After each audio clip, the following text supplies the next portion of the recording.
하나님 말씀 보겠습니다. 하나님 말씀 열왕기상 18장 1절에서 19절까지 말씀입니다. 열왕기상 18장 1절에서 19절까지 말씀 한 목소리 읽겠습니다. 시작. 많은 날이 지나고 제3년에 여호와의 말씀이 엘리야에게 임하여 이르시되 너는 가서 아합에게 보이라. 내가 비를 지면에 내리리라. 엘리야가 아합에게 보이려고 가니 그때 사마리아의 기근이 심하였더라.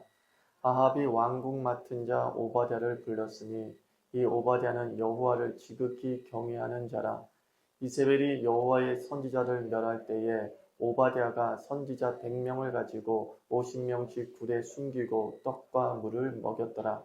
아합이 오바댜에게 이르되 이 땅의 모든 물 근원과 모든 내로 가자.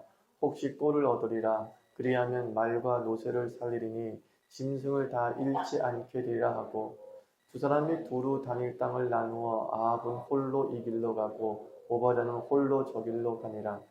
오바댜가 길에 있을 때 엘리야가 그를 만난지라. 그가 알아보고 엎드려 말하되 내 주 엘리야여 당신이시니이까. 그가 그에게 대답하되 그러하다. 가서 내 주에게 말하기를 엘리야가 여기 있다 하라. 이르되 내가 무슨 죄를 범하였기에 당신이 당신의 종을 아합의 손에 넘겨 죽이게 하려 하시나이까.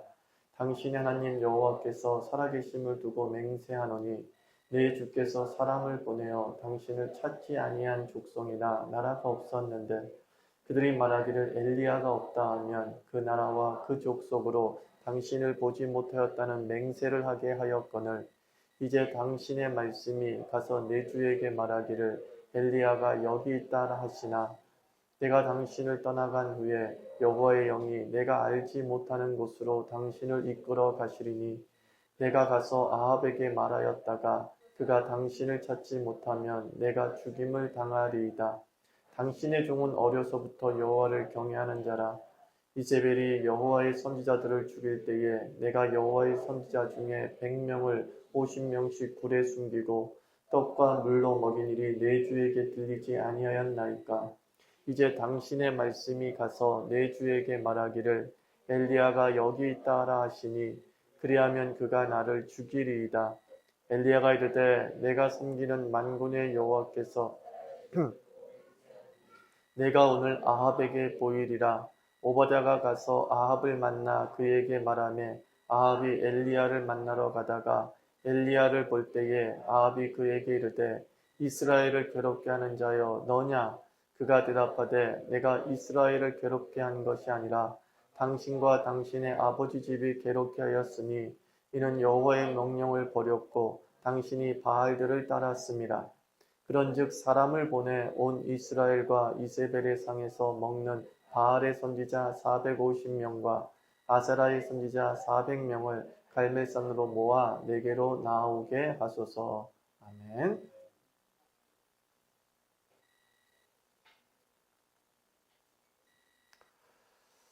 우리 인물평전 오바댜 우에서 좌를 산 사람이란 제목으로 말씀 증거합니다. 우에서 좌를 산 사람. 오바댜 시대는 아합과 엘리야가 활동하던 시대였습니다. 그러니까 아합이 활동하던 시대, 북방 이스라엘을 이야기하죠. 이 북방 이스라엘에서 가장 악한 왕 중에 한 명이 아합이었고, 이 아합보다 더 유명했던 사람이 아합의 부인, 왕비였던 이세벨이죠. 파무파탈 또는 요녀 또는 마녀 이런 식의 상징어로 쓰이는 이름이 이세벨이라는 이름을 가지고 있죠. 이 아합 시대의 특징이 뭡니까? 악한 시대였고 그리고 우상을 숭배했던 시대였습니다. 이세벨이 자기가 섬기는 바알과 아세라 신앙을 북방 이스라엘에 전격적으로 도입하게 되는 거죠. 그리고 여호와 신앙을 핍박을 합니다. 이 엘리야도 하나님의 종으로서 이세벨에 의해 핍박받은 사람 중에 한 사람이었습니다. 그러니까 한마디로 오바댜 시대는 신앙을 지키기 힘든 시대였다라는 겁니다. 그럼에도 불구하고 오바댜는 나름 신앙을 지킨 사람이에요. 신앙을 지키기 너무나 어려운 시대에 나름 신앙을 지킨 사람. 이 오바댜는 관료라고 성경에 말씀해 주고 있습니다. 근데 그냥 관료가 아니라 뭐 구급 공무원이 아니라 고위 관료였습니다. 그래서 어떻게 알 수 있냐면 아합과 함께 물의 근원을 찾아다니지 않습니까? 이 엘리야가 3년 동안 이스라엘에 가뭄이 있을 것이다. 비가 오지 않을 것이다 라고 얘기하죠. 그러니까 진짜로 비가 오지 않습니다. 난리가 난 거죠. 그래서 아합이 자신의 부하들을 시켜서 물을 좀 찾아오라고 얘기하고 또 아합과 함께 물을 찾아다녔던 사람이 오바댜예요. 그래서 그것을 봤을 때 매우 최측근이었던 사람, 아주 고위 관료, 장관급 이상 되는 사람이 바로 오바댜였다라는 것을 알 수 있습니다. 이 오바댜는 어떤 사람이었느냐? 첫째로 눈치 보며 신앙을 지킨 사람, 그가 오바댜였어요. 눈치를 보며 신앙을 지켰죠. 어렸을 때부터 여호와를 경외했던 사람이 오바댜였습니다. 근데 자기의 마음과 달리 상황이 여호와 신앙을 지키기에 힘든 상황이 되는 거죠. 그리고 악한 왕 아합을 도와 이 정책을 세우는 그런 입장에 서게 되는 겁니다. 그러면서도 이 오바댜는 어떻게 했냐면은 하나님의 선지자 100명을 50명씩 굴에 피신시켜서 이세벨이 아합이 다 죽인다고 하니까 50명씩 피신시켜서 먹을 것을 공급해 주면서 보호해 주었던 인물이 바로 오바댜였다라는 겁니다. 오바댜와 엘리야가 동시대의 사람이에요. 우리가 알고 있는 엘리야는 어떤 사람이에요? 죽기 살기로 덤비는 사람이죠. 아합에게 너 나 죽이려면 죽여봐 라고 하면서 아주 앞에서 당당하게 그 아합을 비판하고 그리고 여호와 신앙을 지킬 것을 예언했던 선지자가 엘리야였어요. 엘리야는 뭐 물불을 가리지 않는 사람이에요. 죽으면 죽으리다 라고 앞장서는 사람이에요.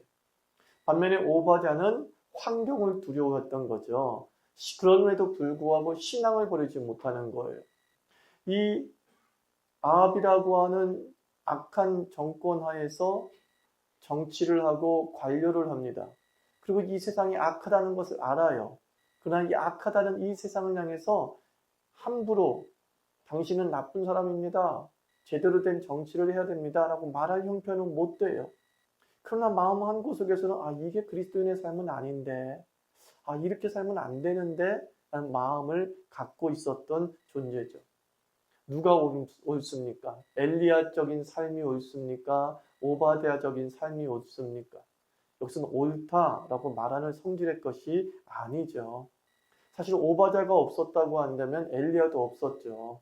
왜냐하면 이 오바댜가 선지자들이 핍박을 받을 때에 50명씩 100명을 피신시켰단 말이에요. 그래서 생명을 지켜주었단 말이에요. 나중에 알게 되지만 엘리야가 선지자 학교를 세우지 않습니까? 그런데 이 선지자들이 어디서 나왔겠어요?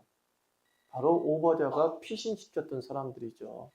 만약에 오바댜가 피신시키지 않았다고 한다면 신학생들 씨가 말랐을 거라고요. 그래서 엘리야가 믿음의 사람들을 규합할 수도 없죠. 정말 자기 기도대로 나만 남았나이다. 진짜 그랬을 거라고요. 그러나 하나님께서 무릎 꿇지 않은 7천 명을 남겨두었다라고 얘기하죠. 근데 바로 그 7천 명 중에 100명을 누가 살렸어요? 오바댜가 살린 거죠. 오바댜가 지켜낸 것이죠. 그래서 엘리야가 사후 더 왕성한 사역을 감당할 수 있는 힘의 근원이 이 오바댜에게서 비롯되었다라는 겁니다. 우리가 처해 있는 상황에서 최선을 다할 필요가 있습니다. 어떤 전투적인 모델을 세워놓고 우리가 무조건 따라가는 것에 패단이 있지 않습니까? 그 패단이 뭐냐면 죄책감을 심어주는 거예요. 전투적이고 영웅적인 크리스찬들이 우리의 모델이 될 때에 우리는 참 멋진 분이다라고 생각하지만 그대로 살지 못하는 나 자신을 보면서 죄책감을 느끼죠. 그리고 자괴감에 빠지기도 합니다. 나란 존재가 이런 정도밖에 되지 않았나? 내가 주를 위해서 충성한다고 하는데 참 나는 너무 세속적이야? 라고 생각이 드는 것이죠. 성경을 읽어보면 우리가 그렇게 믿음의 영웅이라고 말하는 사람을 성경의 입장에서는 아주 별 볼 일 없는 존재로 묘사할 때가 있습니다. 그의 긍정적인 면만 묘사하지 아니하고 그의 부정적인 면을 적나라하게 묘사합니다. 모세의 약점을 묘사합니다. 아브라함의 약점을 묘사합니다. 무엇을 의미합니까? 하나님 입장에서 아무리 영웅적이고 전투적인 존재라 할지라도 하나님 입장에서는 다 똑같이 죄인이에요. 50보 100보예요. 우리 눈에는 큰 차이가 있어 보이지만 하나님 눈에는 그렇게 큰 차이가 없는 거죠.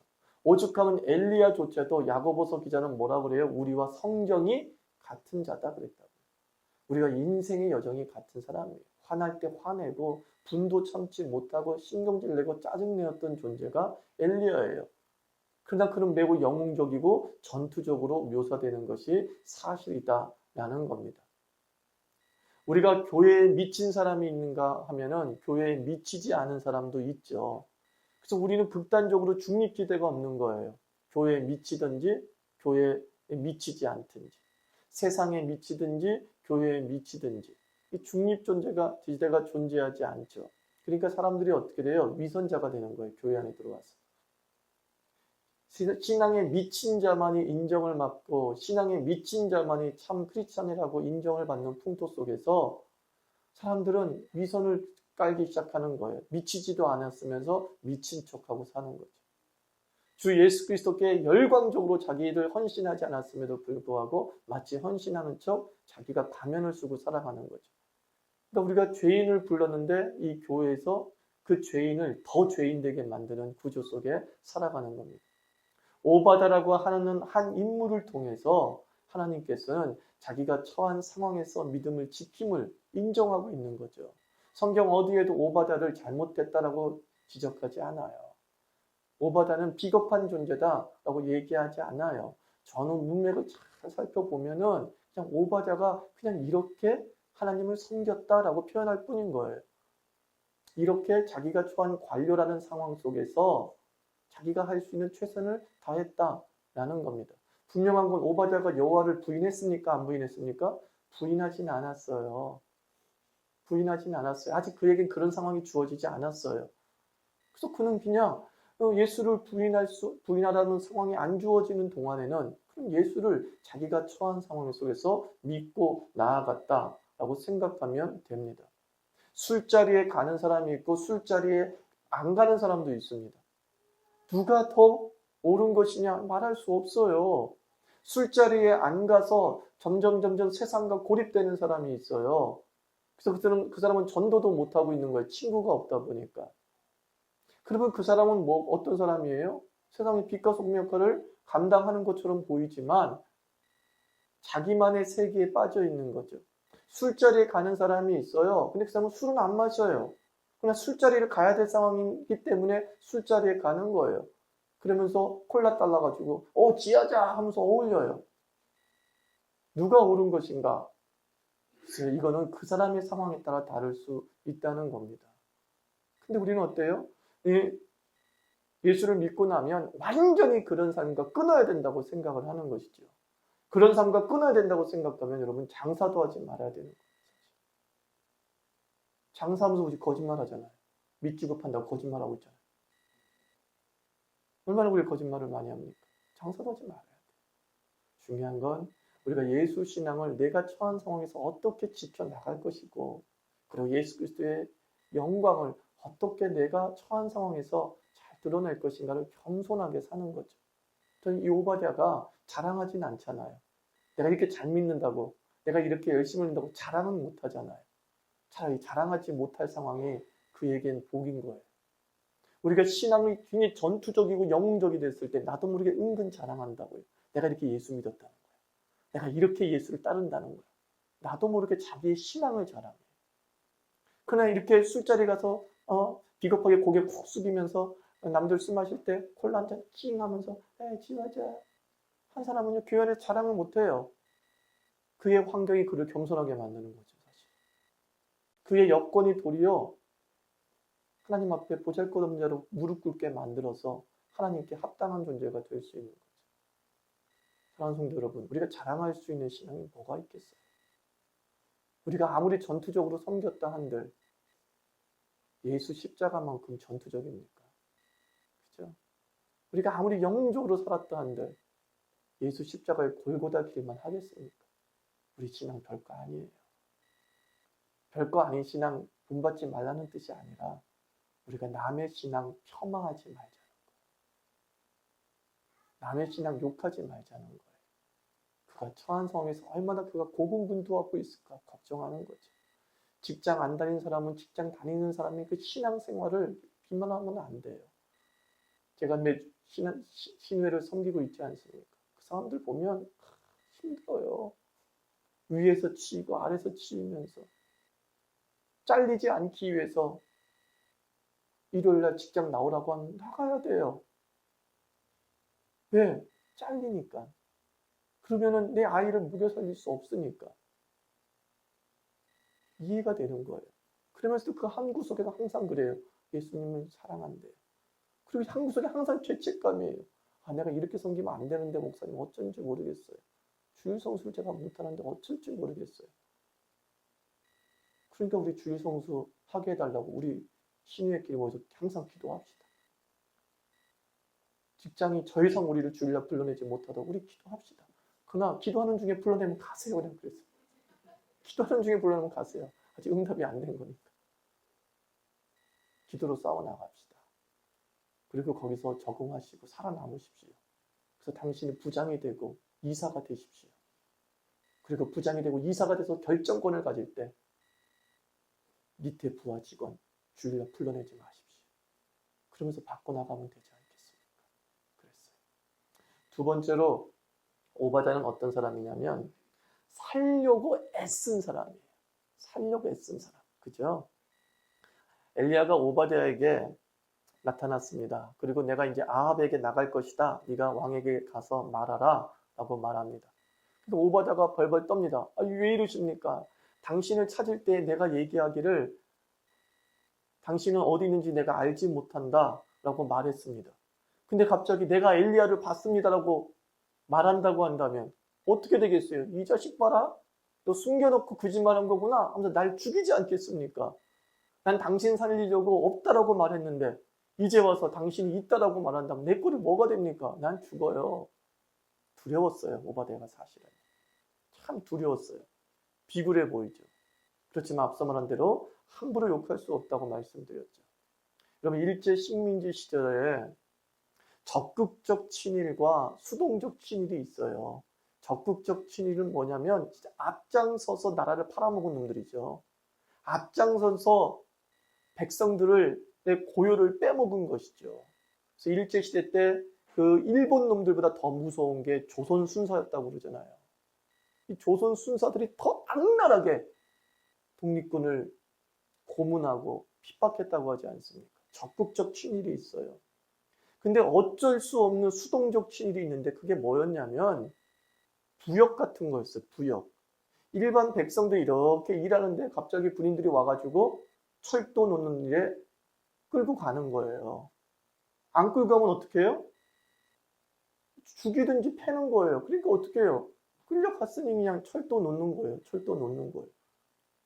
갑자기 전쟁이 벌어졌습니다. 2차 세계대전이 벌어졌습니다. 태평양 전쟁이 벌어졌습니다. 그러니까 일본 애들이 각 지방마다 다니면서 가정마다 다니면서 녹그릇 내놔라 그랬어요. 저희 어머니가 얘기해 주더라고요. 어머니도 냈대요. 친일이에요? 친일이죠. 일본의 전쟁 무기 만드는데 녹그릇을 내놨잖아요. 근데 거기서 안 내놓을 수가 있어요? 어떻게 안 내놔요? 죽이는데. 총가를 들이대고 있는데.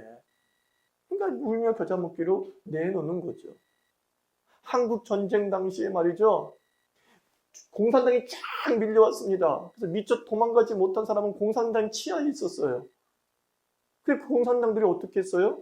부역을 시켰어요.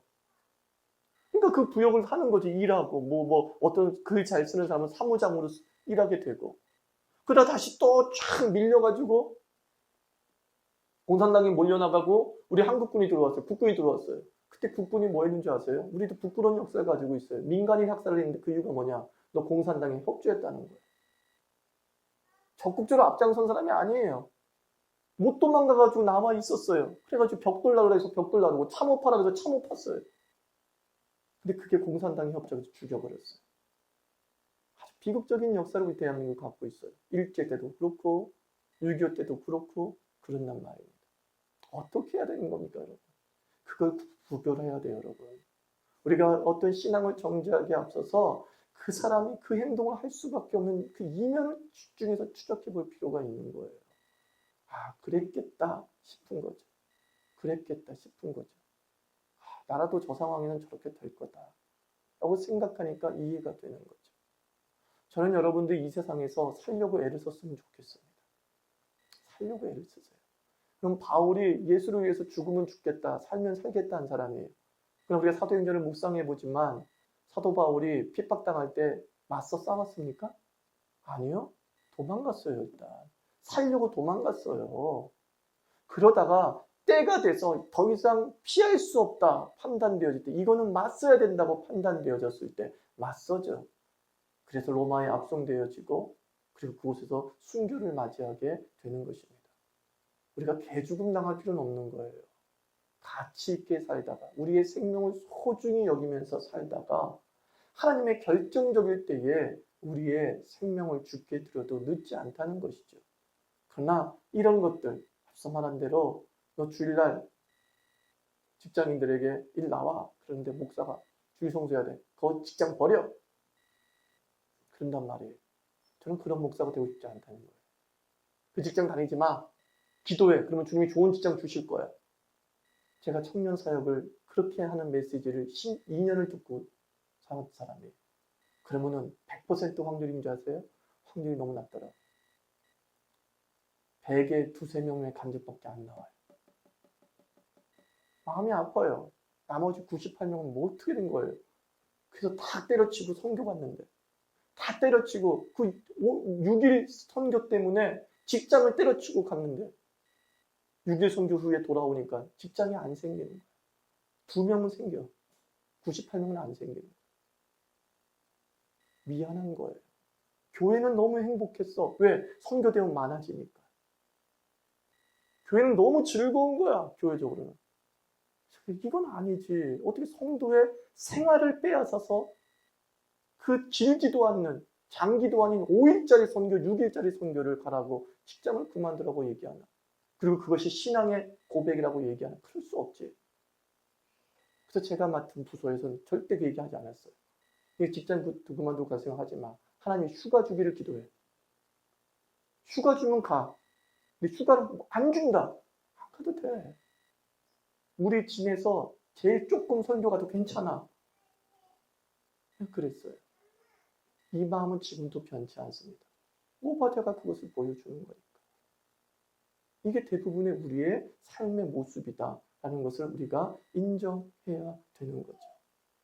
그래서 존 메가더 목사님이 무모한 신앙과 영적 분별력이라는 책을 썼어요. 참 좋은 책이에요. 한번 사서 읽어보세요. 무모한 신앙. 신앙인데 무모한 게 있다는 거였어요. 그래서 그것을 분별할 수 있는 게 필요해요. 이게 신앙인지 무모함인지 우리가 분별하면서 살 필요가 있는 것이죠. 이것만 잘 분별해도 우리 이 땅에서 지혜롭게 살 수 있어요. 마지막 세 번째, 오바댜는 어떤 사람이냐? 우에서 좌를 산 사람이에요. 그러니까 이념적으로 따지면 우에 있던 사람이잖아요. 보수잖아요. 그리고 뭐예요? 돈 많은 사람이잖아요. 성공한 사람이잖아요. 그러니까 일단 성공한 기득권층에 속해 있던 사람이에요. 가진 자란 말입니다. 반면에 선지자는 어떤 사람이에요? 비평적 세력이란 말이에요. 당시의 왕정에 대해서 날카로운 갈등의 선을 가지고 있었던 존재가 바로 선지자였단 말입니다. 근데 바로 그 우에 서 있었던 그 오바댜가 좌에서 활동하고 있었던 선지자를 어떻게 했어요? 적극 지원하고 도와줬다는 거예요. 요즘 말로 하면 신조어가 뭐예요? 강남 좌파라는 거죠. 우리나라의 강남 좌파 대표적인 사람이 조국 교수라고 얘기하잖아요. 서울대 법대 교수인 조국 교수가 뭐 가진 거 다 가진 사람이야. 아쉬울 것이 하나도 없는 사람이야. 그런데 약자 편에 서고 진보 쪽에 섰단 말이죠. 그러니까 그 사람을 향해서 이제 강남 좌파라고 하죠. 우리 교회도 한번 강남 좌파 해볼까요? 그런 입장이 바로 오바댜였다는 거죠. 여러분들, 새는 좌우의 날개로 난다고 하지 않습니까? 그죠? 새는 한쪽의 날개로는 절대 날지 못합니다. 아무리 한쪽의 날개가 크다 하더라도 한쪽 편 날개가 없다고 한다면 그 새는 날지 못합니다. 새가 날기 위해서는 큰 날개가 필요한 것이 아니라 균형 잡힌 날개가 필요하죠. 똑같은 날개가 좌우에 있어야지만이 새가 날아오를 수 있습니다. 한국 사회가 발전하기 위해선 바로 이렇게 생각들의 공유가 일어나야 되는 거예요. 극단적인 생각만 지지받는 것이 아니라 이 극단적인 생각들이 서로 상생하며 이해되어지고 소통되어질 때 날아오르게 되는 것입니다. 오바댜가 우리가 한심하게 보이는 꼴통 보수처럼 보이지만 그러지 않습니다. 그는 또 다른 쪽에 사회적 약자와 사회 부정부패에 대해서 경종을 울리는 사람들에 대해서 깊은 이해를 가지고 있었다는 거죠. 아마도 그래서 그는 오바댜는 대놓고 아합에게 당신은 잘못된 왕이라고 말하는 그런 성격은 아니었지만 그가 가진 권한을 가지고 최선을 다해서 저는 선한 정책을 폈을 것이 분명하다고 믿습니다.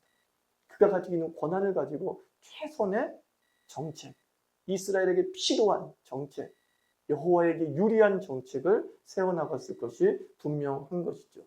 그래서 우리는 좌우의 대립이 아니라 좌우의 이용이 필요한 거예요. 어느 것이 우리에게 유익한가 선별해서 좋은 거는 좌든 우든 선별해 나가는 것이죠. 우리 주님께서 신명기에 뭐라고 말씀했어요? 좌로나 우로나 치우치지 말라는 거예요. 그렇다고 중도 이런 뜻이 아니에요. 우리가 극단으로 가면 안 된다는 거예요. 극단만큼 무서운 게 없어요. 극단만큼. 히틀러가 바로 극단의 예잖아요. 2차 대전을 일으켰던 독일의 나치는 보우가 아니라 거기를 뭐라고 하냐면 극우라 그래요. 극우. 극단으로 가는 거예요. 우쪽으로 너무 가요. 그러니까 어떻게 돼요? 민족주의가 되고 국수주의가 되어서 유태인들을 쉽게 죽여버리는 거예요. 우리 민족이 최고라고 하면서. 반면에 극좌로 가면 또 어떻게 돼요? 옛날 극좌로 간 대표적인 경우가 일본 그 60년대 그 학생운동이죠. 난리가 났었죠. 이건 좌로 너무 치우쳤어요. 극단적 폭력과 사회 전복을 꿈꾸게 되는 것이죠. 극은 위험한 거예요. 극은 위험한 거예요. 극은 추워요. 얼어붙어요. 그죠? 그래서 극과 극이 만나는 조점들을 우리가 찾아 나가야 되죠. 신앙도 그러하다는 것이에요. 우리가 말씀만 보면 어떻게 되는 줄 아십니까? 냉랭해져요. 반면에 기도만 뜨겁게 하면 어떻게 되는 줄 아십니까? 신비주의로 흘러요. 그래서 말씀과 기도가 같이 가야 돼요. 기도만 너무 내가 많이 한 것 같다 싶은 사람은 의도적으로 말씀을 읽어야 돼요. 말씀 묵상해야 돼요. 내가 오늘 너무 기도를 많이 해가지고 헛것이 보이고 막 환상이 보인다. 이 사람은 절제하고 이제 말씀을 좀 봐야 돼요. 이성이 작용하도록. 극과 극은 그렇게 위험한 거예요. 그래서 하나님의 말씀을 기억하면서 좌로나 우로나 치우치지 아니하고 우리에게 주어진 하나님의 정도를 온전히 걸어갈 때 가장 건강한 신앙생활을 할 수 있는 거죠. 자, 오바댜 살펴보았어요. 오바댜 첫 번째 어떤 사람이에요? 뭐라고요? 네, 눈치 보며 신앙을 지킨 사람이에요. 두 번째 어떤 사람입니까? 살려고 애를 쓴 사람이에요. 괜찮아요. 세 번째 뭡니까? 우에서 좌를 산 사람이에요. 균형감을 가지고 있었던 사람이에요. 우리가 이렇게 한번 하루하루를 살아가는 그리스도인 되기를 부탁을 드립니다. 기도합시다. 하나님, 함부로 다른 사람 정죄하지 않게 하여 주시옵소서. 함께 기도하겠습니다.